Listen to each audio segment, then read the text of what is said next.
ਚਾਹ ਬਣਾਣੀ ਤੁਹਾਨੂੰ ਅੱਜ ਸਿਖਾਵਾਂਗੀ। रहमान रहीम अस्सलाम वालेकुम। ਤੁਹਾਨੂੰ ਮੈਂ ਚਾਹ ਬਣਾਣੀ ਦਾ ਚਾਹ ਬਣਾਉਣ ਦਾ ਤਰੀਕਾ ਦੱਸਣ ਲੱਗੀ। ਸਰਦੀਆਂ ਦੇ ਵਿੱਚ ਵੀ ਤੁਹਾਨੂੰ ਨਜ਼ਲਾ ਲੱਗਾ, ਤੁਹਾਡਾ ਗਲਾ ਖਰਾਬ ਹੈ, ਰੇਸ਼ਾ ਗਲੇ 'ਚ, ਬੱਚੇ ਦੀ ਛਾਤੀ ਤੇ ਰੇਸ਼ਾ, ਬੱਚੇ ਨੂੰ ਵੀ ਬੱਚਾ ਵੀ ਪੀ ਲਵੇ ਚਾਹ। ਇੱਕ ਮੋਟੀ ਇਲਾਚੀ, 2 ਛੋਟੀਆਂ ਇਲਾਚੀਆਂ भी पा सकते हो। मैं छोटियां नहीं है तो मैं एक वड्डी पा ली है। दालचीनी का टुकड़ा, सौंफ, मलट्ठी ते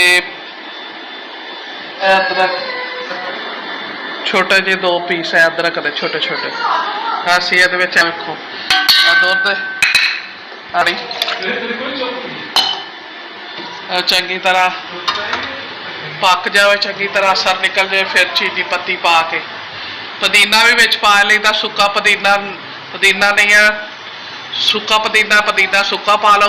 जे हरा तुहाडे फ्रिज च पिया हरा पा लो थोड़ा जिहा पुदीना। बिस्मिल्लाहिर्रहमानिर्रहीम, अस्सलाम वालेकुम। बिस्मिल्लाहिर्रहमानिर्रहीम।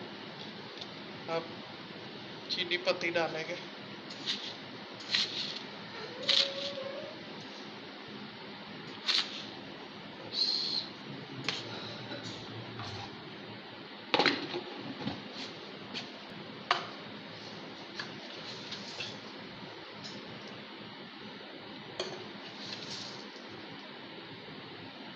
पत्ती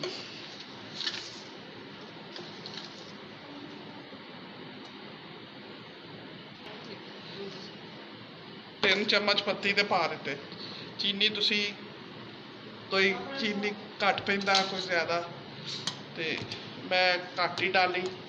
कोई अपने कप में पा लेगा जिन्हों घट लगेगी। वेख लो चाह तैयार हो गई। ये तुसी सर्दियों दे विच अदरक, मलट्ठी,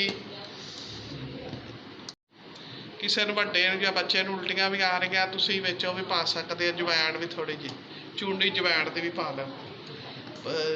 सौंफ, मलट्ठी, छोटियां हरियां 2 इलाचियां, फिर दालचीनी का एक टुकड़ा, थोड़ी जी सौंफ, पुदीना, अदरक, यह सारा कुछ। सर्दियों में असी तो ना बड़ी बना के पीते। मेरा अल्लाह जन्नत नसीब करे, मेरा भरा ना आंदा हुंदा सी, मेरे को फैसलाबाद रहिंदा सी, उन्होंने चाह बड़ी मज़ेदार लगी सी।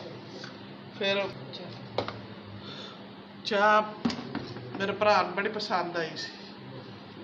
वो कह घर जाके भी ना पूरी सर्दियां ही उदों जो चाह बनानी उहदे विच ही सारा मटीरियल पा देना। वो मेरी भतीजी ने विच कलवंजी भी पा दई दी विच। तुहाडा मर्जी है, कलवंजी भी थोड़ी जी 2-3 दाने पा दई दे, अच्छी हुंदी कलवंजी भी।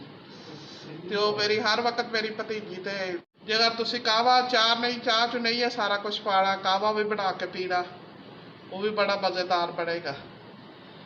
तो असी सर्दियों दे विच चाह, क्योंकि चाह बहुत ही मज़े की बनती है चीज़ां पा के।